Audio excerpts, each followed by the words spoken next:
ਵਾਹਿਗੁਰੂ ਜੀ ਕਾ ਖਾਲਸਾ ਵਾਹਿਗੁਰੂ ਜੀ ਕੀ ਫਤਿਹ।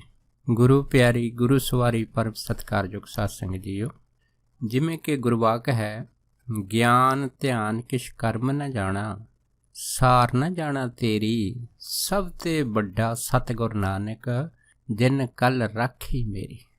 ਦੇਖੋ, ਕੋਈ ਸਮਾਂ ਸੀਗਾ ਜਦੋਂ ਮੁਸਲਮਾਨ ਬੱਚਿਆਂ ਦੀਆਂ ਸ਼ਾਦੀਆਂ ਹੁੰਦੀਆਂ ਸੀ, ਨਿਕਾਹ ਹੁੰਦੇ ਸੀ, ਵਿਆਹ ਹੁੰਦੇ ਸੀ। ਉਸ ਟਾਈਮ ਉਹਨਾਂ ਨੂੰ ਇੱਕ ਸਿੱਖਿਆ ਦਿੱਤੀ ਜਾਂਦੀ ਸੀ। ਉਹ ਜਿਹੜੀ ਮੇਨ ਸਿੱਖਿਆ ਸੀਗੀ, ਜਦੋਂ ਉਹ ਬੱਚੀਆਂ ਆਪਣੇ ਸਹੁਰੇ ਪਰਿਵਾਰ ਜਾਂਦੀਆਂ ਸੀ ਅਤੇ ਉਹਦੇ ਪੇਕੇ ਉਹਨੂੰ ਕਹਿੰਦੇ ਹੁੰਦੇ ਸੀਗੇ ਕਿ ਇੱਕ ਗੱਲ ਬਿਲਕੁਲ ਲੜ ਬੰਨ੍ਹ ਕੇ ਰੱਖੀ ਕਿ ਅਗਰ ਜ਼ਿੰਦਗੀ ਦੇ ਵਿੱਚ ਕਿਤੇ ਭੀੜ ਪਵੇ ਤਾਂ ਤੁਸੀਂ ਕਿਸੇ ਸਰਦਾਰ ਦੀ ਸ਼ਰਨ ਵਿੱਚ ਚਲੇ ਜਾਣਾ। ਦੇਖੋ, ਸਰਦਾਰ ਦੀ ਸ਼ਰਨ ਦੀ ਟੇਕ ਇਹ ਮੁਸਲਮਾਨ ਬੀਬੀਆਂ ਸ਼ੁਰੂ ਤੋਂ ਹੀ ਲੈਂਦੀਆਂ ਆ ਰਹੀਆਂ, ਅਤੇ ਇਸੇ ਕਰਕੇ ਇਹਨਾਂ ਦੀ ਜਿਹੜੀ ਆਨ ਅਤੇ ਸ਼ਾਨ ਹੈਗੀ ਆ ਉਹ ਸਰਦਾਰਾਂ ਕਰਕੇ ਬਣੀ ਹੋਈ ਆ। ਪਰ ਹੁਣ ਸਵਾਲ ਇਹ ਹੁੰਦਾ ਹੈਗਾ ਕਿ ਅਗਰ ਸਿੱਖ ਬੀਬੀਆਂ ਦੇ ਉੱਤੇ ਕੋਈ ਇਹ ਭੀੜ ਬਣ ਜਾਵੇ ਫਿਰ ਉਹ ਕਿਸ ਦੀ ਸ਼ਰਨ ਲੈਣ। ਸੋ ਦੇਖੋ, ਸਾਨੂੰ ਗੁਰਬਾਣੀ ਨੇ ਆਖਿਆ ਹੈ ਕਿ ਸਭ ਤੋਂ ਵੱਡਾ ਸਤਿਗੁਰ ਨਾਨਕ ਜਿਨ ਕੱਲ ਰਾਖੀ ਮੇਰੀ। ਸਭ ਤੋਂ ਵੱਡਾ ਉਹ ਸਤਿਗੁਰ ਨਾਨਕ ਹੀ ਆ। ਸੋ ਧੰਨ ਗੁਰੂ ਨਾਨਕ ਸਾਹਿਬ ਮਹਾਰਾਜ ਦੀ ਸ਼ਰਨ ਦੇ ਵਿੱਚ ਜਾਣਾ, ਇਹ ਸਿੱਖ ਬੀਬੀਆਂ ਦਾ ਸਭ ਤੋਂ ਮੇਨ ਮਨੋਰਥ ਟੀਚਾ ਹੋਣਾ ਚਾਹੀਦਾ ਜ਼ਿੰਦਗੀ ਦਾ। ਔਰ ਇਸੇ ਕਰਕੇ ਸਾਨੂੰ ਭਾਈ ਗੁਰਦਾਸ ਜੀ ਨੇ ਆਖਿਆ ਹੈ ਕਿ ਸਤਿਗੁਰ ਤੁਲ ਨਾ ਮਿਹਰਬਾਨ, ਮਾਤ ਪਿਤਾ ਨਾ ਦੇਵ ਸਵਾਏ, ਡਿੱਠੇ ਸਭੇ ਥੋਕ ਬਜਾਏ। ਕਿ ਸਤਿਗੁਰੂ ਤੋਂ ਬਿਨਾਂ ਕੋਈ ਵੀ ਮਿਹਰਬਾਨ ਨਹੀਂ ਹੈ, ਚਾਹੇ ਤੁਹਾਡੇ ਮਾਤਾ ਪਿਤਾ ਵੀ ਕਿਉਂ ਨਾ ਹੋਣ, ਚਾਹੇ ਦੇਵੀ ਦੇਵਤੇ ਵੀ ਕਿਉਂ ਨਾ ਹੋਣ, ਕਿਉਂਕਿ ਸਭ ਤੋਂ ਵੱਡਾ ਸਤਿਗੁਰ ਹੈਗਾ। ਦੇਖੋ, ਮਾਤਾ ਪਿਤਾ ਇੱਕ ਜਗ੍ਹਾ ਕਿਤੇ ਹਾਜ਼ਰ ਆ, ਦੂਸਰੇ ਜਗ੍ਹਾ ਗੈਰ ਹਾਜ਼ਰ ਹੁੰਦੇ ਆ, ਪਰ ਸਤਿਗੁਰ ਹਰੇਕ ਜਗ੍ਹਾ ਹਾਜ਼ਰ ਵੀ ਆ ਅਤੇ ਨਾਜ਼ਰ ਵੀ ਆ। ਇੱਥੇ ਵੀ ਆ, ਉੱਥੇ ਵੀ ਆ, ਹਰੇਕ ਜਗ੍ਹਾ ਹਾਜ਼ਰ ਨਾਜ਼ਰ। ਉਹ ਅਕਾਲ ਪੁਰਖ ਸ਼ਕਤੀ, ਲੇਕਿਨ ਉਹ ਅਕਾਲ ਪੁਰਖ ਸ਼ਕਤੀ ਉਸ ਦੀ ਹੀ ਰਖਵਾਲੀ ਕਰਦੀ ਆ ਜਿਹੜੇ ਪ੍ਰਾਣੀ ਉਹਦੀ ਸ਼ਰਨ ਦੇ ਵਿੱਚ ਹਮੇਸ਼ਾ ਰਹਿੰਦੇ ਆ। ਅਤੇ ਇਸ ਕਰਕੇ ਜ਼ਰੂਰੀ ਆ ਕਿ ਉਹਦੀ ਸ਼ਰਨ ਸਾਨੂੰ ਸਭ ਨੂੰ ਲੈਣੀ ਚਾਹੀਦੀ ਹੈ। ਸੋ ਸ਼ਰਨ ਲੈਣ ਤੋਂ ਭਾਵ ਇੰਨਾ ਕਿ ਆਪਣਾ ਆਪ ਵਾਹਿਗੁਰੂ ਦੀ ਯਾਦ ਦੇ ਵਿੱਚ ਸਮਰਪਿਤ ਕਰ ਦੇਣਾ ਹੈ, ਉਸ ਅਕਾਲ ਸ਼ਕਤੀ ਦੇ ਨਾਲ ਪ੍ਰੀਤ ਕਰਨੀ ਹੈਗੀ ਆ, ਉਸ ਦੀ ਮਰਜ਼ਾਦਾ ਦੇ ਵਿੱਚ ਰਹਿਣਾ, ਵਾਹਿਗੁਰੂ ਦੇ ਦੱਸੇ ਹੋਏ ਜਿਹੜੇ ਕਾਨੂੰਨ ਹੈ ਉਹਨਾਂ ਕਾਨੂੰਨਾਂ ਦੀ ਪਾਲਣਾ ਕਰਨੀ ਹੈ, ਜਿਸ ਨੂੰ ਅਸੀਂ ਹੁਕਮ ਆਖਦੇ ਹਾਂ। ਹੁਕਮ ਰਜਾਈ ਚੱਲਣਾ ਨਾਨਕ ਲਿਖਿਆ ਨਾਲ। ਹੁਣ ਜਿਹੜੇ ਪ੍ਰਾਣੀ ਵਾਹਿਗੁਰੂ ਦੇ ਹੁਕਮ ਦੀ ਪਾਲਣਾ ਕਰਦੇ ਆ ਅਤੇ ਫਿਰ ਪਰਮੇਸ਼ਰ ਹਮੇਸ਼ਾ ਉਹਨਾਂ ਦੇ ਨਾਲ ਹੀ ਰਹਿੰਦਾ ਹੈਗਾ। ਸੋ ਜਿਵੇਂ ਗੁਰਬਾਣੀ ਦਾ ਫਰਮਾਨ ਹੈ, ਆਪਣੇ ਸੇਵਕ ਕੀ ਆਪੇ ਰੱਖੈ, ਆਪੇ ਨਾਮ ਜਪਾਵੈ, ਜੈ ਜੈ ਕਾਜ ਕਿਰਤ ਸੇਵਕ ਕੀ ਤਹਾਂ ਤਹਾਂ ਉਠ ਧਾਵੇ, ਸੇਵਕ ਕੋ ਨਿਕਟੀ ਹੋਏ ਦਿਖਾਵੇ, ਜੋ ਜੋ ਕਹੇ ਠਾਕਰ ਪੈ ਸੇਵਕ ਤਤਕਾਲ ਹੋਏ ਆਵੇ। ਇਹ ਸਾਰੀਆਂ ਵਾਹਿਗੁਰੂ ਦੀ ਪ੍ਰੀਤ ਦੀਆਂ ਨਿਸ਼ਾਨੀਆਂ ਕਿ ਵਾਹਿਗੁਰੂ ਹਮੇਸ਼ਾ ਆਪਣੇ ਪਿਆਰਿਆਂ ਦੇ ਅੰਗ ਸੰਗ ਰਹਿੰਦਾ ਹੈਗਾ। ਸੋ ਜ਼ਰੂਰੀ ਆ ਕਿ ਅੱਜ ਦੇ ਜਿਹੜੇ ਨੌਜਵਾਨ, ਖਾਸ ਕਰ ਯੁਵਾ ਪੀੜ੍ਹੀ, ਬੱਚੇ ਬੱਚੀਆਂ ਹੈਗੇ ਆ, ਔਰ ਖਾਸ ਕਰਕੇ ਜਿਨ੍ਹਾਂ ਨੇ ਆਪਣੇ ਜੀਵਨ ਦੇ ਵਿੱਚ ਬਹੁਤ ਸਾਰੇ ਜਿਹੜੇ ਸੁਪਨੇ ਆ ਉਹ ਸੰਜੋਏ ਹੋਏ ਹੁੰਦੇ ਆ, ਅਗਰ ਉਹਨਾਂ ਨੇ ਆਪਣੇ ਸੁਪਨਿਆਂ ਨੂੰ ਆਪਣੀ ਜ਼ਿੰਦਗੀ ਦੇ ਵਿੱਚ ਸਾਕਾਰ ਕਰਨਾ ਹੈਗਾ ਤਾਂ ਫਿਰ ਭਾਈ ਉਹਨੂੰ ਪਰਮੇਸ਼ਰ ਦੀ ਓਟ ਆਸਰਾ ਜ਼ਰੂਰ ਲੈਣਾ ਪੈਣਾ। ਧੰਨ ਗੁਰੂ ਨਾਨਕ ਸਾਹਿਬ ਮਹਾਰਾਜ ਦਾ ਓਟ ਆਸਰਾ ਲੈਣਾ ਪੈਣਾ ਹੈਗਾ, ਕਿਉਂਕਿ ਬਿਨਾਂ ਓਟ ਆਸਰੇ ਤੋਂ ਕਿਸੇ ਵੀ ਆਈ ਮੁਸੀਬਤ ਦਾ ਕੋਈ ਵੀ ਪ੍ਰਾਣੀ ਟਾਕਰਾ ਨਹੀਂ ਕਰ ਸਕਦਾ ਹੈਗਾ।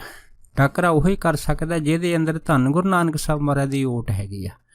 ਸੋ ਜ਼ਰੂਰੀ ਆ ਕਿ ਜਿੰਨੇ ਵੀ ਜਿਹੜੇ ਮਾਤਾ ਪਿਤਾ ਬੱਚਿਆਂ ਦੇ ਹੈ, ਉਹਨਾਂ ਮਾਤਾ ਪਿਤਾ ਨੂੰ ਆਪਣੇ ਬੱਚਿਆਂ ਨੂੰ ਇਹ ਸਿੱਖਿਆ ਦੇਣੀ ਚਾਹੀਦੀ ਆ ਕਿ ਉਹ ਸਭ ਤੋਂ ਪਹਿਲਾਂ ਗੁਰੂ ਦੀ ਸ਼ਰਨਾਗਤ ਹੋਣ, ਗੁਰਬਾਣੀ ਪੜ੍ਹਨ, ਕੀਰਤਨ ਕਰਨ, ਗੁਰੂ ਘਰ ਜਾ ਕੇ ਸੇਵਾ ਕਰਨ।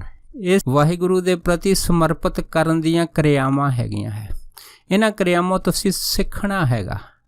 ਉਹ ਇਹ ਸਿੱਖਣੀ ਆ ਕਿ ਇਹਦੇ ਨਾਲ ਆਪਣਾ ਵੀ ਭਲਾ ਹੋਵੇ ਅਤੇ ਨਾਲ ਸਰਬੱਤ ਦਾ ਭਲਾ ਵੀ ਇਹਦੇ ਨਾਲ ਆਪਣੇ ਆਪ ਹੀ ਹੋ ਜਾਂਦਾ ਹੈਗਾ। ਸੋ ਬੱਚਿਆਂ ਦੇ ਵਿੱਚ ਅਸਲ ਮਾਇਨੇ ਦੇ ਵਿੱਚ ਇਨਸਾਨੀਅਤ ਜਾਗ ਪੈਂਦੀ ਹੈ। ਜਿਹੜਾ ਬੱਚਾ ਹੈਗਾ ਉਹਦੇ ਅੰਦਰ ਫਿਰ ਰੱਬੀ ਗੁਣ ਪ੍ਰਵੇਸ਼ ਕਰਨ ਲੱਗ ਪੈਂਦੇ ਆ। ਉਹਦੇ ਵਿੱਚ ਸਤ, ਸੰਤੋਖ, ਦਇਆ, ਧਰਮ, ਧੀਰਜ, ਅਨੇਕ ਤਰ੍ਹਾਂ ਦੇ ਗੁਣ ਆਉਂਦੇ ਆ, ਅਤੇ ਜਿਉਂ ਰੱਬੀ ਗੁਣ ਉਹਦੇ ਵਿੱਚ ਪ੍ਰਵੇਸ਼ ਕਰਨਗੇ, ਉਹ ਜਿਹੜਾ ਬੱਚਾ ਹੈਗਾ ਦਿਨ ਦੁੱਗਣੀ ਰਾਤ ਚੌਗੁਣੀ ਤਰੱਕੀ ਕਰਦਾ। ਸੋ ਇਹੋ ਜਿਹੇ ਜਿਹੜੇ ਬੱਚੇ ਹੈਗੇ ਆ ਉਹ ਸਮਾਂ ਪਾ ਕੇ ਨਿਰਭਉ ਹੋ ਜਾਂਦੇ ਆ। ਜਿਵੇਂ ਗੁਰਬਾਣੀ ਆਖਦੀ ਆ, ਨਿਰਭਉ ਜਪੇ ਸਗਲ ਭੈ ਮਿਟੇ। ਉਹ ਨਿਰਭਉ ਹੋ ਜਾਂਦੇ ਆ ਸੰਸਾਰ ਦੇ ਵੱਲੋਂ, ਅਤੇ ਉਹਨਾਂ ਦੇ ਅੰਦਰ ਸੰਸਾਰ ਦਾ ਕੋਈ ਭੈ ਨਹੀਂ ਰਹਿੰਦਾ।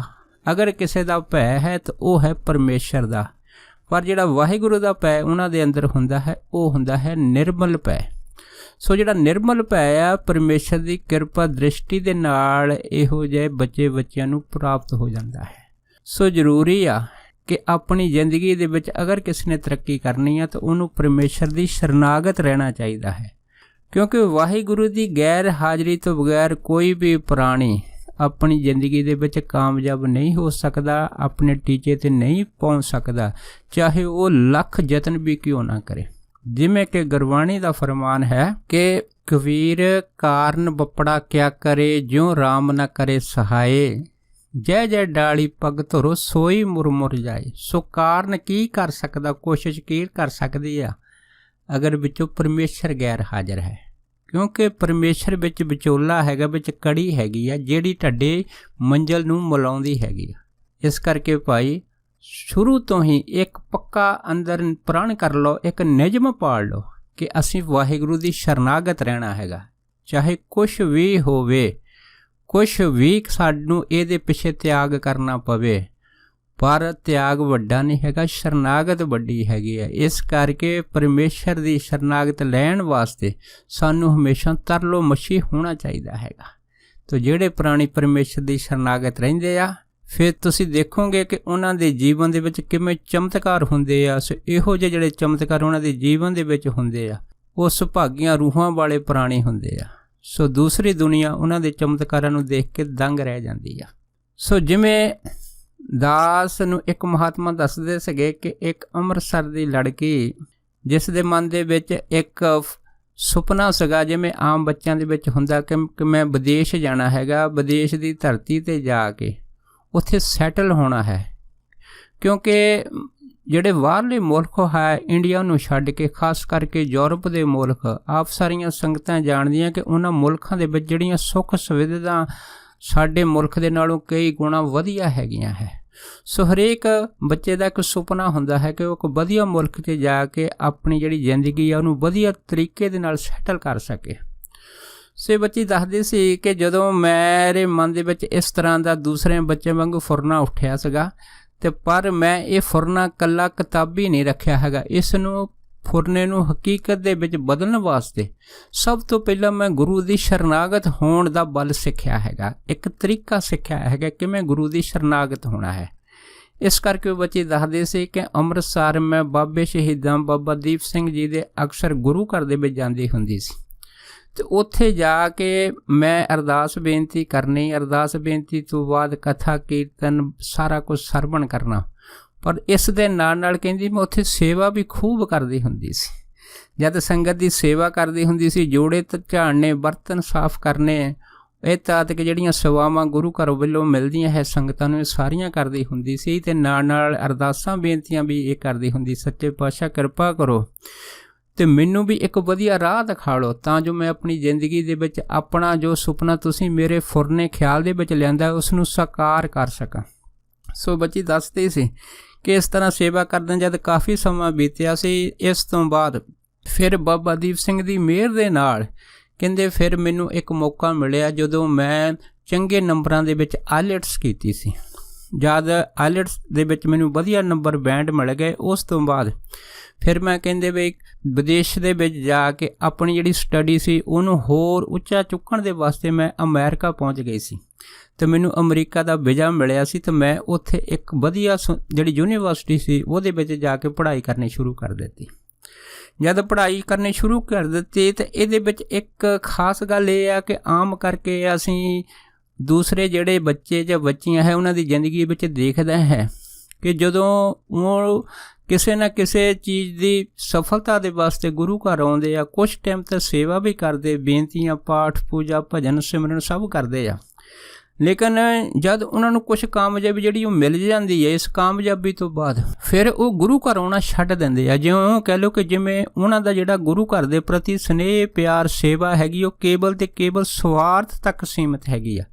ਜਦੋਂ ਉਹਨਾਂ ਦਾ ਸਵਾਰਥ ਦੀ ਪੂਰਤੀ ਹੋ ਜਾਂਦੀ ਉਸ ਤੋਂ ਬਾਅਦ ਫਿਰ ਉਹ ਗੁਰੂ ਘਰ ਦੇ ਵਿੱਚ ਆਉਣੋਂ ਹਟ ਜਾਂਦੇ ਆ। ਜਿਉਂ ਕਹਿ ਲਓ ਕਿ ਉਹਨਾਂ ਇੱਕ ਬਹਾਨਾ ਲਾ ਦਿੰਦੇ ਆ ਕਿ ਭਾਈ ਹੁਣ ਕੀ ਕਰੀਏ, ਹੁਣ ਸਾਡੇ ਪਾਸ ਟਾਈਮ ਨਹੀਂ ਮਿਲਦਾ ਹੈਗਾ। ਪਰ ਇਸ ਬੱਚੀ ਅੰਮ੍ਰਿਤਸਰ ਵਾਲੀ ਨੇ ਜਦ ਉੱਥੇ ਅਮਰੀਕਾ ਪਹੁੰਚ ਕੇ ਯੂਨੀਵਰਸਿਟੀ ਵਿੱਚ ਪੜ੍ਹਾਈ ਸ਼ੁਰੂ ਕੀਤੀ ਸੀ, ਦੱਸਦੀ ਸੀ ਕਿ ਮੈਂ ਗੁਰੂ ਘਰ ਦੀ ਸੇਵਾ ਨਹੀਂ ਛੱਡੀ, ਭਜਨ ਸਿਮਰਨ ਨਹੀਂ ਛੱਡਿਆ। ਪੜ੍ਹਾਈ ਦੇ ਨਾਲ ਨਾਲ ਜਦੋਂ ਵੀ ਮੈਨੂੰ ਥੋੜ੍ਹੀ ਜਿਹੀ ਫੁਰਸਤ ਮਿਲਦੀ ਸੀ, ਮੈਂ ਉਸੇ ਟਾਈਮ ਜਪਜੀ ਸਾਹਿਬ ਦੀ ਜਿਹੜੀ ਪੌੜੀ ਸੀਗੀ ਉਹ ਹਮੇਸ਼ਾ ਆਪਣੇ ਮਨ ਦੇ ਵਿੱਚ ਹੀ ਇਸ ਨੂੰ ਯਾਦ ਕਰਦੀ ਰਹਿੰਦੀ ਸੀ, ਪੜ੍ਹਦੀ ਰਹਿੰਦੀ ਸੀ। ਇਸ ਤਰ੍ਹਾਂ ਮੇਰਾ ਜਿਹੜਾ ਨਾਤਾ ਸੀ ਗੁਰੂ ਘਰ ਦੇ ਨਾਲ ਜੁੜਿਆ ਹੋਇਆ ਸੀਗਾ। ਔਰ ਕਹਿੰਦੀ ਵੀ ਮੈਂ ਇੱਕ ਸ਼ੁਰੂ ਤੋਂ ਹੀ ਇਹ ਚੀਜ਼ ਮਹਿਸੂਸ ਕੀਤੀ ਕਿ ਜਦੋਂ ਮੈਂ ਅੰਮ੍ਰਿਤਸਰ ਬਾਬਾ ਦੀਪ ਸਿੰਘ ਜੀ ਦੇ ਅਸਥਾਨ ਦੇ ਉੱਤੇ ਸੇਵਾ ਕਰਦੀ ਸੀ ਤੇ ਮੈਂ ਇੰਝ ਮਹਿਸੂਸ ਕਰਦੀ ਸੀ ਕਿ ਕਿਵੇਂ ਕੋਈ ਗੁਪਤ ਸ਼ਕਤੀ ਜਿਹੜੀ ਆ, ਕੋਈ ਗੁਪਤ ਤਾਕਤ ਮੇਰੇ ਨਾਲ ਹਮੇਸ਼ਾ ਮੌਜੂਦ ਰਹਿੰਦੀ ਹੈਗੀ ਆ। ਸੋ ਕਹਿੰਦੀ ਇਸ ਗੱਲ ਦੀ ਮੈਨੂੰ ਮਨ ਦੇ ਵਿੱਚ ਖੁਸ਼ੀ ਵੀ ਬਹੁਤ ਸੀ ਕਿ ਗੁਰੂ ਸਾਹਿਬਾਨ ਮੇਰੀ ਆਪ ਖੁਦ ਮੇਰੇ ਅੰਗ ਸੰਗ ਹੋ ਕੇ ਨਿਗਰਾਨੀ ਕਰਦੇ ਆ, ਤੇ ਇਹ ਚੀਜ਼ ਮੈਨੂੰ ਹਮੇਸ਼ਾ ਮਹਿਸੂਸ ਹੁੰਦੀ ਰਹਿੰਦੀ ਸੀ। ਪਰ ਮੈਂ ਹਕੀਕਤ ਦੇ ਵਿੱਚ ਇਸ 'ਤੇ ਕਦੀ ਦਰਸ਼ਨ ਨਹੀਂ ਸੀ ਕੀਤੇ। ਪਰ ਜਦੋਂ ਕਹਿੰਦੀ ਵੀ ਮੈਂ ਅਮਰੀਕਾ ਪਹੁੰਚੀ ਹਾਂ ਅਤੇ ਮੈਂ ਆਉਂਦੀ ਜਾਂਦੀ ਗੁਰਬਾਣੀ ਦੀ ਪੰਕਤੀ ਕੋਈ ਨਾ ਕੋਈ ਆਪਣੀ ਰਸਨਾ ਦੇ ਉੱਤੇ ਪੜ੍ਹਦੇ ਹੀ ਰਹਿਣਾ ਹੈਗਾ। ਪਰ ਇੱਕ ਵਾਰ ਕਹਿੰਦੀ ਵੀ ਇਸ ਕਾਲਜ ਦੇ ਵਿੱਚ ਮੇਰੇ ਨਾਲ ਇੱਕ ਬਹੁਤ ਹੀ ਕੋਈ ਐਸੀ ਦੁਖਦਾਈ ਘਟਨਾ ਵਾਪਰੀ ਕਿ ਇਸ ਘਟਨਾ ਨੇ ਮੈਨੂੰ ਹਿਲਾ ਕੇ ਰੱਖ ਦਿੱਤਾ। ਉਹਦੇ ਵਿੱਚ ਉਹ ਬੱਚੇ ਦੱਸਦੇ ਸੀਗੇ ਕਿ ਜਿਸ ਕਾਲਜ ਯੂਨੀਵਰਸਿਟੀ 'ਚ ਮੈਂ ਪੜ੍ਹਦੀ ਸੀਗੀ ਉੱਥੇ ਕੁਛ ਨਿਗਰੋ ਦੇ ਜਿਹੜੇ ਵਸਨੀਕ ਸੀਗੇ ਪੁਰਾਣੀ, ਖਾਸ ਕਰਕੇ ਜਿਹੜੇ ਲੜਕੇ ਸੀ ਉਹ ਵੀ ਉਸੇ ਯੂਨੀਵਰਸਿਟੀ 'ਚ ਪੜ੍ਹਦੇ ਸੀਗੇ। ਅਤੇ ਖੈਰ ਕਹਿੰਦੀ ਵੀ ਮੈਂ ਤਾਂ ਆਪਣੀ ਪੜ੍ਹਾਈ ਦੇ ਵਿੱਚ ਆਪਣੀ ਲਗਨ ਦੇ ਅਨੁਸਾਰ ਪੜ੍ਹਾਈ ਕਰ ਰਹੀ ਸੀ, ਪਰ ਮੈਨੂੰ ਇੰਨਾ ਨਹੀਂ ਸੀ ਪਤਾ ਵੀ ਇਹ ਜਿਹੜੇ ਵਿੱਚ ਲੜਕੇ ਪੜ੍ਹਦੇ ਆ, ਇਹ ਲੜਕੇ ਜੋ ਖਾਸ ਕਰਕੇ ਨਿਗਰੋ ਹੈਗੇ ਆ, ਇਹਨਾਂ ਦੀ ਜਿਹੜੀ ਆਦਤ ਹੈਗੀ ਆ ਜਾਂ ਇਹਨਾਂ ਦੇ ਮਨ ਦੇ ਵਿੱਚ ਕੀ ਹਾਵ ਭਾਵ ਚੱਲਦੇ ਆ, ਇਹਦੇ ਬਾਰੇ ਕਹਿੰਦੇ ਮੈਂ ਪੂਰੀ ਤਰ੍ਹਾਂ ਅਣਜਾਣ ਸੀਗੀ। ਪਰ ਇੱਕ ਵਾਰੀ ਕਹਿੰਦੀ ਵੀ ਮੈਂ ਜਦੋਂ ਕਾਲਜ ਦੇ ਵਿੱਚ ਛੁੱਟੀ ਤੋਂ ਬਾਅਦ ਜਾ ਰਹੀ ਸੀ, ਰਸਤੇ ਦੇ ਵਿੱਚ ਕਹਿੰਦੀ ਵੀ ਇੱਕ ਨਿਗਰੋ ਜਿਹੜਾ ਲੜਕਾ ਸੀਗਾ ਮੇਰੇ ਹੀ ਕਾਲਜ ਵਿੱਚ ਪੜ੍ਹਦਾ ਸੀਗਾ, ਉਸਨੇ ਮੇਰਾ ਰਸਤਾ ਰੋਕਿਆ। ਜਦ ਕਹਿੰਦੀ ਰਸਤਾ ਰੋਕਿਆ ਅਤੇ ਉਸ ਲੜਕੇ ਨੇ ਮੈਨੂੰ ਆਪਣੀ ਭਾਸ਼ਾ ਦੇ ਵਿੱਚ ਮੇਰਾ ਜਿਹੜਾ ਟੈਲੀਫੋਨ ਨੰਬਰ ਸੀਗਾ ਉਹ ਮੰਗਿਆ। ਜਦੋਂ ਕਹਿੰਦੀ ਉਹਨੇ ਟੈਲੀਫੋਨ ਨੰਬਰ ਮੰਗਿਆ ਅਤੇ ਮੈਂ ਕਹਿੰਦੀ ਫਿਰ ਸਮਝ ਗਈ ਵੀ ਇਹ ਜਿਹੜਾ ਲੜਕਾ ਹੈਗਾ ਲੱਗਦਾ ਇਹਦੇ ਚਾਲ ਚੱਲਣ ਠੀਕ ਨਹੀਂ ਹੈ। ਔਰ ਖ਼ਾਸ ਕਰਕੇ ਉਸ ਵੱਡੇ ਮੁਲਕਾਂ ਦੇ ਅੰਦਰ ਆਪ ਸੰਗਤਾਂ ਜਾਣਦੀਆਂ ਹੈ ਕਿ ਇਹੋ ਜਿਹੀ ਜਿਹੜੀਆਂ ਹਰਕਤਾਂ ਲੜਕੇ ਜਾਂ ਲੜਕੀਆਂ ਵੱਲੋਂ ਹੁੰਦੀਆਂ ਹੈਗਾ, ਇਸ ਨੂੰ ਕੋਈ ਜ਼ਿਆਦਾ ਅਹਿਮੀਅਤ ਨਹੀਂ ਦਿੱਤੀ ਜਾਂਦੀ। ਇਸੇ ਕਰਕੇ ਕਹਿੰਦੀ ਮੈਂ ਉਸ ਦੇ ਇਸ ਕਿਰਿਆ ਨੂੰ ਸਮਝ ਕੇ ਪਹਿਲਾਂ ਤਾਂ ਮੈਂ ਉਸ ਨੂੰ ਬੜੇ ਪ੍ਰੇਮ ਦੇ ਨਾਲ ਇਹ ਸਮਝਾਉਣ ਦੀ ਕੋਸ਼ਿਸ਼ ਕੀਤੀ ਕਿ ਭਾਈ ਦੇਖੋ ਅਸੀਂ ਹੈ ਨਾ ਸਰਦਾਰਾਂ ਦੀਆਂ ਲੜਕੀਆਂ ਹੈਗੀਆਂ, ਸਾਡੇ ਅੰਦਰ ਜੋ ਤੁਸੀਂ ਸੋਚਦੇ ਆ ਇਹੋ ਜਿਹੇ ਖਿਆਲ ਨਹੀਂ ਹੈਗੇ, ਅਤੇ ਅਸੀਂ ਗੁਰੂ ਘਰ ਦੇ ਨਾਲ ਜੁੜੀਆਂ ਹੋਈਆਂ ਹੈ ਅਤੇ ਅਸੀਂ ਆਪਣੇ ਮਕਸਦ ਮੰਜ਼ਿਲ ਦੇ ਵਿੱਚ ਕਾਮਯਾਬ ਹੋਣ ਵਾਸਤੇ ਦੇਸ਼ਾਂ ਤੋਂ ਵਿਦੇਸ਼ ਆ ਕੇ ਇੱਥੇ ਆਪਣੀ ਮਿਹਨਤ ਦੇ ਨਾਲ ਸਫਲ ਹੋਣ ਵਾਸਤੇ ਆਈਆਂ ਹੈ। ਜਦੋਂ ਕਹਿੰਦੀ ਵੀ ਮੈਂ ਉਸ ਨੂੰ ਇਸ ਤਰ੍ਹਾਂ ਸਮਝਾਉਣ ਦੀ ਕੋਸ਼ਿਸ਼ ਕੀਤੀ ਸੀ, ਪਰ ਕਹਿੰਦੀ ਉਹ ਲੜਕਾ ਜਿਹੜਾ ਸੀਗਾ ਚੁੱਪ ਕਰਕੇ ਸੁਣਦਾ ਰਿਹਾ, ਉਹਨੇ ਕੋਈ ਜਵਾਬ ਨਹੀਂ ਦਿੱਤਾ। ਪਰ ਫਿਰ ਮੇਰੇ ਮਨ 'ਚ ਆਇਆ ਵੀ ਹੋ ਸਕਦਾ ਵੀ ਇਹ ਲੜਕਾ ਜਿਹੜਾ ਮੇਰੀ ਗੱਲ ਨੂੰ ਪੂਰੀ ਤਰ੍ਹਾਂ ਸਮਝ ਗਿਆ ਹੋਵੇਗਾ, ਹੁਣ ਮੇਰਾ ਰਸਤਾ ਕਦੀ ਨਹੀਂ ਰੋਕੇਗਾ।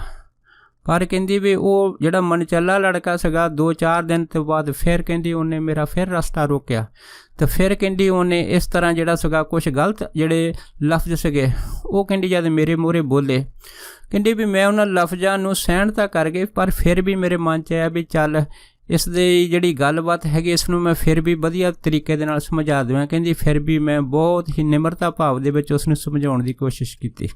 ਜਦੋਂ ਕਹਿੰਦੀ ਮੈਂ ਉਸ ਨੂੰ ਨਿਮਰਤਾ ਭਾਵ ਵਿੱਚ ਸਮਝਾਉਣ ਦੀ ਕੋਸ਼ਿਸ਼ ਕੀਤੀ ਆ, ਉਸ ਟਾਈਮ ਤਾਂ ਉਹ ਚੁੱਪ ਰਿਹਾ ਹੈਗਾ, ਪਰ ਮੇਰੀ ਗੱਲ ਨੂੰ ਅਣਸੁਣੀ ਕਰਕੇ ਕਹਿੰਦੀ ਉੱਥੋਂ ਚਲੇ ਗਿਆ। ਪਰ ਮੇਰੇ ਮਨ 'ਚ ਆ ਵੀ ਹੋ ਸਕਦਾ ਹੈਗਾ ਮੇਰੀ ਗੱਲ ਇਹਦੇ ਜ਼ਿਹਨ ਦੇ ਵਿੱਚ ਵਸ ਗਈ ਹੋਵੇ, ਇਹ ਮੇਰੀ ਗੱਲ ਨੂੰ ਸਮਝ ਗਿਆ ਹੋਵੇ। ਪਰ ਕਹਿੰਦੀ 2-4 ਦਿਨ ਤੋਂ ਬਾਅਦ ਉਸ ਲੜਕੇ ਨੂੰ ਪਤਾ ਨਹੀਂ ਕੀ ਹੋਇਆ, ਜਦੋਂ ਮੈਂ ਕਾਲਜ ਵਿੱਚ ਹੀ ਸੀ, ਜਦੋਂ ਲੰਘਣ ਲੱਗੀ ਫਿਰ ਉਹ ਲੜਕਾ ਮੇਰੇ ਸਾਹਮਣੇ ਆ ਗਿਆ ਅਤੇ ਫਿਰ ਮੇਰੇ ਨਾਲ ਇਸ ਤਰ੍ਹਾਂ ਦਾ ਦੁਰਵਿਹਾਰ ਕੀਤਾ। ਅਤੇ ਇਸ ਦੁਰਵਿਹਾਰ ਦੇ ਅੰਦਰ ਕਹਿੰਦੀ ਵੀ ਉਹ ਇੱਥੋਂ ਹੱਦ ਤੱਕ ਉਤਰਿਆ ਕਿ ਉਹਨੇ ਮੇਰੀ ਬਾਂਹ ਫੜ ਲਈ। ਜਦ ਕਹਿੰਦੀ ਉਸ ਲੜਕੇ ਨੇ ਮੇਰੀ ਬਾਂਹ ਫੜੀ, ਬਸ ਸਾਰਾ ਜਿਹੜਾ ਕਾਲਜ ਸੀਗਾ ਉਹਦੀ ਇਸ ਹਰਕਤ ਨੂੰ ਦੇਖ ਰਿਹਾ ਸੀਗਾ। ਅਤੇ ਫਿਰ ਕਹਿੰਦੀ ਮੇਰੇ ਮਨ ਦੇ ਵਿੱਚ ਫਿਰ ਉਸ ਟਾਈਮ ਵੀਰ ਰਸ ਜਾਗ ਉੱਠਿਆ। ਜਦੋਂ ਕਹਿੰਦੀ ਵੀਰ ਰਸ ਜਾਗ ਉੱਠਿਆ, ਮੇਰੇ ਮਨ 'ਚ ਆਵੇ ਕਿ ਮੈਂ ਇਹਨੂੰ 1 ਵਾਰੀ ਸਮਝਾਇਆ, 2 ਵਾਰੀ ਸਮਝਾਇਆ, 3 ਵਾਰੀ ਸਮਝਾਇਆ, ਇਹ ਤਾਂ ਸਮਝਦਾ ਹੀ ਨਹੀਂ ਹੈ, ਇਹ ਤਾਂ ਆਪਣੀ ਹੱਦ ਤੋਂ ਵੀ ਉੱਪਰ ਹੋ ਗਿਆ ਹੈ। ਉਸ ਤੋਂ ਬਾਅਦ ਫਿਰ ਲੜਕੀ ਕਹਿੰਦੀ ਕਿ ਮੈਂ ਉਹਦੇ ਫਿਰ ਇੱਕ ਥੱਪੜ ਕੱਢ ਮਾਰਿਆ। ਜਦ ਕਹਿੰਦੀ ਉਹਦੇ ਮੂੰਹ 'ਤੇ ਇੱਕ ਥੱਪੜ ਕੱਢ ਮਾਰਿਆ ਅਤੇ ਇਸ ਥੱਪੜ ਨੂੰ ਸਾਰੇ ਕਾਲਜ ਨੇ ਦੇਖਿਆ। ਅਤੇ ਉਸ ਟਾਈਮ ਕਾਲਜ ਦੇ ਵਿੱਚ ਇਹ ਲੜਕਾ ਜਿਹੜਾ ਸੀਗਾ, ਇਹ ਇਸ ਥੱਪੜ ਨੂੰ ਖਾਣ ਤੋਂ ਬਾਅਦ ਜਿਹੜਾ ਸੀਗਾ ਆਲਾ ਦੁਆਲਾ ਦੇਖ ਕੇ ਚੁੱਪ ਕਰ ਗਿਆ, ਕਿਉਂਕਿ ਇਹਦੀ ਮਜਬੂਰੀ ਸੀ। ਤਾਂ ਫਿਰ ਕਹਿੰਦੀ ਫਿਰ ਵੀ ਮੇਰੇ ਮਨ 'ਚ ਆਇਆ ਬਈ ਇਹ ਥੱਪੜ ਖਾਣ ਤੋਂ ਬਾਅਦ ਲੜਕਾ ਜਿਹੜਾ ਹੈਗਾ ਹੁਣ ਅੱਗੇ ਤੋਂ ਮੇਰੇ ਨਾਲ ਇਸ ਤਰ੍ਹਾਂ ਦੀ ਕੋਈ ਸ਼ਰਾਰਤਬਾਜ਼ੀ ਨਹੀਂ ਕਰੇਗਾ।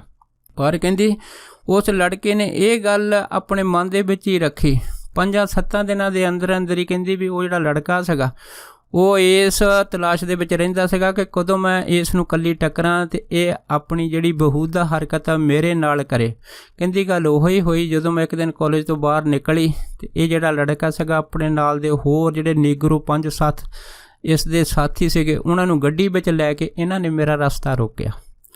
ਜਦ ਕਹਿੰਦੀ ਮੇਰਾ ਇਹਨਾਂ ਨੇ ਰਸਤਾ ਰੋਕਿਆ, ਰਸਤਾ ਰੋਕਣ ਤੋਂ ਬਾਅਦ ਕਹਿੰਦੀ ਵੀ ਇਹ 5-7 ਜਾੜੇ ਨੀਗਰੋ ਅਮਰੀਕਾ ਦੇ ਇਸ ਦੇ ਨਾਲ ਦੇ ਸਾਥੀ ਸੀਗੇ। ਕਹਿੰਦੀ ਉਹ ਮੈਨੂੰ ਘੇਰ ਕੇ ਖੜ੍ਹ ਗਏ। ਜਦੋਂ ਘੇਰ ਕੇ ਕਹਿੰਦੀ ਖੜ੍ਹੇ ਅਤੇ ਉਸ ਟਾਈਮ ਪਹਿਲੀ ਵਾਰ ਕਹਿੰਦੀ ਮੇਰੇ ਮਨ ਦੇ ਵਿੱਚ ਘਬਰਾਹਟ ਜ਼ਰੂਰ ਹੋਈ ਕਿ ਮੈਂ ਰਸਤਾ ਇਕੱਲਾ ਸੁੰਨਸਾਨ ਹੈਗਾ, ਮੈਂ ਇਕੱਲੀ ਹਾਂ ਅਤੇ ਇਹ 5-7 ਜਾਣੇ ਆ ਅਤੇ ਹੋ ਸਕਦਾ ਮੈਨੂੰ ਅਗਵਾ ਕਰਕੇ ਆਪਣੀ ਗੱਡੀ 'ਚ ਸਿੱਟ ਕੇ ਕਿਤੇ ਵੀ ਲਿਜਾ ਸਕਦੇ ਆ। ਇਸ ਕਰਕੇ ਕਹਿੰਦੀ ਵੀ ਇਸ ਨਾਜ਼ੁਕ ਸਮੇਂ ਦੇ ਅੰਦਰ ਮੇਰੇ ਮਨ ਦੇ ਵਿੱਚ ਹੋਰ ਤਾਂ ਕੁਛ ਨਹੀਂ ਆਇਆ, ਕੇਵਲ ਅਤੇ ਕੇਵਲ ਕਹਿੰਦੀ ਵੀ ਬਾਬਾ ਦੀਪ ਸਿੰਘ ਦੀ ਯਾਦ ਮੇਰੇ ਮਨ ਦੇ ਵਿੱਚ ਜੋ ਸਦਾ ਰਹਿੰਦੀ ਸੀ, ਉਹ ਕਹਿੰਦੀ ਵੀ ਪੂਰੀ ਤਰ੍ਹਾਂ ਉੱਗ ਰਹੀ। ਮੈਂ ਜ਼ੋਰ ਦੇਣੀ ਕਹਿੰਦੀ ਵੀ ਬਾਬਾ ਦੀਪ ਸਿੰਘ ਨੂੰ ਆਵਾਜ਼ ਮਾਰੀ ਕਿ ਹੇ ਬਾਬਾ ਦੀਪ ਸਿੰਘ ਜੀ, ਕਿਰਪਾ ਕਰੋ, ਆਪਣੀ ਬੇਟੀ ਦੀ ਰੱਖਿਆ ਕਰੋ। ਕਹਿੰਦੀ ਵੀ ਜਦੋਂ ਮੈਂ ਉੱਚੀ ਕੂਕ ਕੇ 2-3 ਆਵਾਜ਼ਾਂ ਬਾਬਾ ਦੀਪ ਸਿੰਘ ਦੇ ਚਰਨਾਂ 'ਚ ਮਾਰੀਆਂ ਅਤੇ ਜਾਨੂ ਕਹਿੰਦੀ ਉਹ ਜਿਹੜੇ ਨੀਗਰੋ ਵਿਦਿਆਰਥੀ ਸੀ ਉਹਨਾਂ ਨੇ ਕਹਿੰਦੀ ਮੈਨੂੰ ਹੱਥ ਪਾ ਲਿਆ ਅਤੇ ਇਸ ਹੱਥੋਂ ਪਾਈ ਦੇ ਅੰਦਰ ਹੀ ਕਹਿੰਦੀ ਫਿਰ ਐਸੀ ਕਲਾ ਵਰਤੀ ਕਿ ਉਸ ਟਾਈਮ ਕਿਸੇ ਗੁਪਤ ਸ਼ਕਤੀ ਨੇ, ਜਿਸ ਲੜਕੇ ਨੇ ਜਿਹੜੇ ਸੀ ਮੈਨੂੰ ਬਾਂਹ ਤੋਂ ਫੜ ਕੇ ਖਿੱਚਣ ਦੀ ਕੋਸ਼ਿਸ਼ ਕੀਤੀ ਸੀ, ਕਿਸੇ ਗੁਪਤ ਸ਼ਕਤੀ ਨੇ ਜਾ ਕੇ ਉਸ ਨੂੰ ਇਸ ਤਰ੍ਹਾਂ ਪਟਕਾ ਕੇ ਮਾਰਿਆ ਕਿ ਉਸ ਨੂੰ ਮੁੜ ਕੇ ਹੋਸ਼ ਹੀ ਨਹੀਂ ਆਈ। ਜਦ ਕਹਿੰਦੀ ਹੋਸ਼ ਨਹੀਂ ਆਈ, ਜਿਹੜੇ ਬਾਕੀ 5 ਲੜਕੇ ਸੀ ਉਹ ਵੀ ਕਹਿੰਦੀ ਮੈਨੂੰ ਪੈ ਗਏ। ਪਰ ਜਿਉਂ ਹੀ ਕਹਿੰਦੀ ਵੀ ਉਹ 7 ਜਾਣੇ ਅਤੇ ਮੈਂ ਇਕੱਲੀ, ਪਰ ਇਸੇ ਖਿੱਚ ਧੂ ਦੇ ਅੰਦਰ ਕਹਿੰਦੀ ਗੁਪਤ ਸ਼ਕਤੀ ਨੇ ਇਹ ਜਿਹੜੇ ਲੜਕੇ ਸੀ ਇਹਨਾਂ ਦੀ ਕਹਿੰਦੀ ਇੰਨੀ ਮਾਰ ਕਟਾਈ ਕੀਤੀ ਜਿਵੇਂ ਦਰਖਤਾਂ ਦੇ ਜਿਹੜੇ ਪੱਤੇ ਹੁੰਦੇ ਆ ਉਹ ਹਵਾ ਦੇ ਨਾਲ ਉੱਡਦੇ ਆ, ਇਸ ਤਰ੍ਹਾਂ ਇਹ ਜਿਹੜੇ 5-7 ਨੀਗਰੋ ਸਾਥੀ ਸੀਗੇ ਇਹ ਹਵਾ ਦੇ ਵਿੱਚ ਕਿਲਬਲੀਆਂ ਖਾਂਦੇ ਹੋਏ ਕਹਿੰਦੀ ਲਹੂ ਲਹਾਨ ਹੋ ਕੇ ਸਾਈਡਾਂ 'ਤੇ ਡਿੱਗ ਪਏ। ਜਦੋਂ ਕਹਿੰਦੀ ਸਾਈਡਾਂ 'ਤੇ ਡਿੱਗੇ ਆ ਅਤੇ ਇਹ ਵੀ ਹੈਰਾਨ ਹੈ ਕਿ ਸਾਨੂੰ ਕੁੱਟ ਕੌਣ ਰਿਹਾ ਹੈਗਾ, ਪਰ ਕਹਿੰਦੀ ਵੀ ਇਹਨਾਂ ਨੂੰ ਦਿਖਾਈ ਕੋਈ ਨਹੀਂ ਸੀ ਦਿੰਦਾ ਅਤੇ ਦਿਖਾਈ ਮੈਨੂੰ ਵੀ ਨਹੀਂ ਸੀ ਦਿੰਦਾ ਕਿ ਮੇਰੀ ਇਸ ਟਾਈਮ ਕੌਣ ਸਹਾਇਤਾ ਕਰਦਾ ਸੀ। ਪਰ ਕਹਿੰਦੀ ਮੈਨੂੰ ਸਮਝਣ 'ਚ ਦੇਰ ਨਹੀਂ ਲੱਗੀ ਕਿ ਇਹ ਕੇਵਲ ਅਤੇ ਕੇਵਲ ਬਾਬਾ ਦੀਪ ਸਿੰਘ ਦੀਆਂ ਸ਼ਹੀਦੀ ਫੌਜਾਂ ਦਾ ਹੀ ਸਦਕਾ ਹੈਗਾ, ਜੋ ਇੱਕੋ ਹੀ ਆਵਾਜ਼ ਮਾਰਨ ਦੇ ਨਾਲ ਇੱਕ ਛਿਣ ਦੇ ਵਿੱਚ ਮੇਰੀ ਰੱਖਿਆ ਵਾਸਤੇ ਇੱਥੇ ਹਾਜ਼ਰ ਹੋ ਗਈਆਂ ਹੈ। ਉਸ ਤੋਂ ਬਾਅਦ ਕਹਿੰਦੀ ਇੱਕ ਜਿਹੜਾ ਨੀਗਰੋ ਲੜਕਾ ਸੀਗਾ ਜਿਸ ਨੂੰ ਬਹੁਤ ਕੁੱਟ ਪੈ ਰਹੀ ਸੀ, ਜਿਹੜਾ ਖਾਸ ਕਰਕੇ ਮੋਢੀ ਸੀਗਾ, ਕਹਿੰਦੀ ਵੀ ਉਹ ਮੈਂ ਮਿਹਨਤਾਂ ਕਰਦਾ ਦੇਖਿਆ, ਉਹ ਬਾਰ-ਬਾਰ ਇਹ ਕਹਿ ਰਿਹਾ ਸੀ ਕਿ ਮੈਨੂੰ ਨਾ ਮਾਰੋ, ਮੈਂ ਮੁੜ ਕੇ ਆਪ ਜੀ ਦੇ ਸਾਹਮਣੇ ਕਦੀ ਇਸ ਤਰ੍ਹਾਂ ਦੀ ਹਰਕਤ ਨਹੀਂ ਕਰਾਂਗਾ। ਅਤੇ ਉਹ ਕਹਿੰਦੀ ਵੀ ਉਹ ਜਿਹੜੇ ਲੜਕੇ ਸੀਗੇ ਉਹ ਹੈਰਾਨ ਸੀਗੇ, ਇੰਨੇ ਜ਼ਿਆਦਾ ਕਹਿੰਦੀ ਹੈਰਾਨ ਸੀਗੇ ਵੀ ਇਸ ਲੜਕੀ ਦੇ ਅੰਦਰ ਐਸੀ ਕਿਹੜੀ ਗੈਬੀ ਤਾਕਤ ਹੈਗੀ ਆ ਜਿਸ ਗੈਬੀ ਤਾਕਤ ਦੇ ਨਾਲ ਅੱਜ ਸਾਡੀ ਇਸ ਤਰ੍ਹਾਂ ਦੀ ਬੁਰੀ ਹਾਲਤ ਹੋ ਰਹੀ ਆ।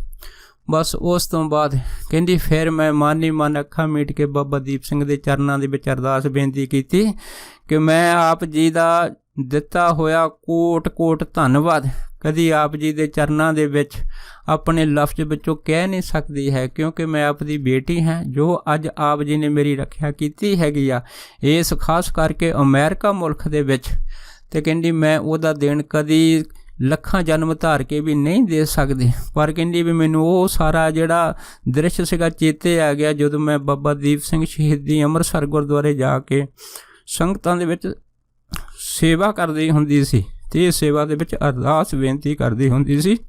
ਪਰ ਅੱਜ ਕਹਿੰਦੀ ਵੀ ਜਿਹੜੀ ਸ਼ਕਤੀ ਮੈਂ ਹਮੇਸ਼ਾ ਆਪਣੇ ਅੰਗ ਸੰਗ ਸਮਝਦੀ ਹੁੰਦੀ ਸੀ ਅੱਜ ਪ੍ਰਤੱਖ ਹੋ ਗਏ। ਕਹਿੰਦੀ ਇਹਨਾਂ ਨੀਗਰੋ ਜਿਹੜੇ ਲੜਕੇ ਸੀ ਇਹਨਾਂ ਨੂੰ ਸਭ ਸਿਖਾ ਕੇ ਅਤੇ ਕਹਿੰਦੀ ਵੀ ਮੇਰੀ ਜਿਹੜਾ ਭਰੋਸਾ ਸੀਗਾ ਉਹ ਸਿੱਖ ਧਰਮ ਦੇ ਅੰਦਰ ਸਭ ਤੋਂ ਉੱਚਾ ਕਰ ਦਿੱਤਾ ਸੀਗਾ। ਇਸ ਘਟਨਾ ਤੋਂ ਬਾਅਦ ਕਹਿੰਦੀ ਫਿਰ ਮੈਂ ਦੂਸਰੇ ਦਿਨ ਕਾਲਜ ਆਈ ਸੀ। ਕਾਲਜ ਆਈ ਮੈਂ ਕੀ ਦੇਖਿਆ, ਉਹ ਜਿਹੜੇ ਲੜਕੇ ਸੀਗੇ ਉਹ ਮੈਂ ਕਾਲਜ ਦੇ ਵਿੱਚ ਕਦੀ ਦੇਖੇ ਨਹੀਂ। ਕਹਿੰਦੀ ਵੀ ਹੁਣ ਬਹੁਤ ਟਾਈਮ ਹੋ ਗਿਆ, ਕਾਲਜ ਤਾਂ ਇੱਕ ਬੰਨੇ ਮੈਨੂੰ ਜ਼ਿੰਦਗੀ ਵਿੱਚ ਮਿਲੇ ਨਹੀਂ, ਵੀ ਉਹ ਕਿੱਥੇ ਚਲ ਗਏ ਹੈਗੇ ਆ। ਅੱਜ ਕਹਿੰਦੀ ਮੈਂ ਅਮਰੀਕਾ ਦੀ ਪੂਰੀ ਤਰ੍ਹਾਂ ਸਿਟੀਜ਼ਨ ਬਣੀ ਹੋਵਾਂ, ਲੇਕਿਨ ਇਹ ਘਟਨਾ ਜਿਹੜੀ ਅੱਜ ਵੀ ਮੇਰੀਆਂ ਅੱਖਾਂ ਦੇ ਅੱਗੇ ਇਸ ਤਰ੍ਹਾਂ ਰਹਿੰਦੀ ਹੈ ਜਿਵੇਂ ਇਹ ਘਟਨਾ ਮੇਰੇ ਮੋਹਰੇ ਜਿਹੜੀ ਹੁਣੇ ਹੋ ਕੇ ਹਟੀ ਹੋਵੇ। ਅਤੇ ਅੱਜ ਵੀ ਬਾਬਾ ਦੀਪ ਸਿੰਘ ਜਿਹੜੇ ਆ ਉਹ ਅੰਗ ਸੰਗ ਹੋ ਕੇ ਜੋ ਸ਼ਰਨਾਗਤ ਪ੍ਰਾਣੀ ਰਹਿੰਦੇ ਆ ਉਹਨਾਂ ਦੀ ਰੱਖਿਆ ਪਹਿਲ ਦੇ ਆਧਾਰ 'ਤੇ ਕਰਦੇ ਆ।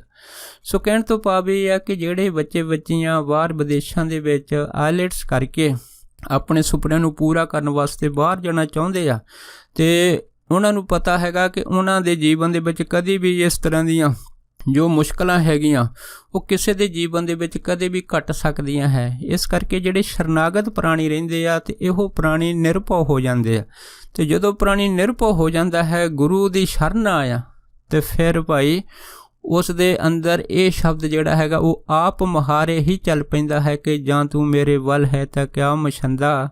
ਤੋ ਦਾਸ ਇੰਨੇ ਹੀ ਬਚਨ ਆਪ ਸਾਰੀਆਂ ਸੰਗਤਾਂ ਨਾਲ ਸਾਂਝਾ ਕਰਦਾ ਹੋਇਆ ਖਿਮਾ ਦਾ ਜਾਚਕ ਹੈ ਜੀ। ਹੋਈਆਂ ਬੇਅੰਤ ਭੁੱਲਾਂ ਚੁੱਕਾਂ ਦੀ ਖਿਮਾ ਬਖਸ਼ਣੀ, ਸੋ ਫਤਿਹ ਬੁਲਾਓ। ਵਾਹਿਗੁਰੂ ਜੀ ਕਾ ਖਾਲਸਾ, ਵਾਹਿਗੁਰੂ ਜੀ ਕੀ ਫਤਿਹ।